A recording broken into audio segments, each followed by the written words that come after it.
સમાચાર બોટાદના ગઢડાથી પ્રાપ્ત થઈ રહ્યા છે, જ્યાં વિદ્યાર્થીનીના અપહરણ કેસમાં નવો વળાંક આવ્યો છે। પિતાએ ઠપકો આપતા વિદ્યાર્થીની ઘરેથી નીકળી ગઈ હતી। ગઈકાલે ગુમ થઈ જતા વાલીએ અપહરણની ફરિયાદ નોંધાવી હતી। તપાસના અંગે અમરેલી બસ સ્ટેશનમાંથી બાળકી મળી આવી। વિદ્યાર્થીની કપડાં બદલી ગારિયાધાર ભાવનગર થઈ અમરેલી પહોંચી હોવાની જાણકારી છે। વિદ્યાર્થીનીને ગઢડા પોલીસ સ્ટેશન લાવીને વધુ પૂછપરછ હાથ ધરાઈ છે। પિતાએ ઠપકો આપ્યો અને ત્યારબાદ આ વિદ્યાર્થીની ઘરેથી નીકળી ગઈ હતી।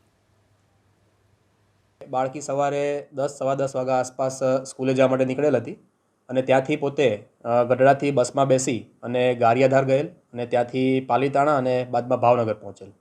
આ દરમિયાન બાળકી છે તેણે કપડાં બદલેલ અને જે અંગે સીસીટીવી કે ફૂટેજ દ્વારા ચેક કરતા અને ટેકનિકલ સર્વેલન્સના આધારે છોકરી હાલમાં અમરેલી ખાતે બસ સ્ટેન્ડ પર હોય તેવી હકીકત મળેલ હતી, જેથી ટીમે તાત્કાલિક ત્યાં પહોંચી જઈ અને છોકરીને છે તે રિકવર કરેલ છે।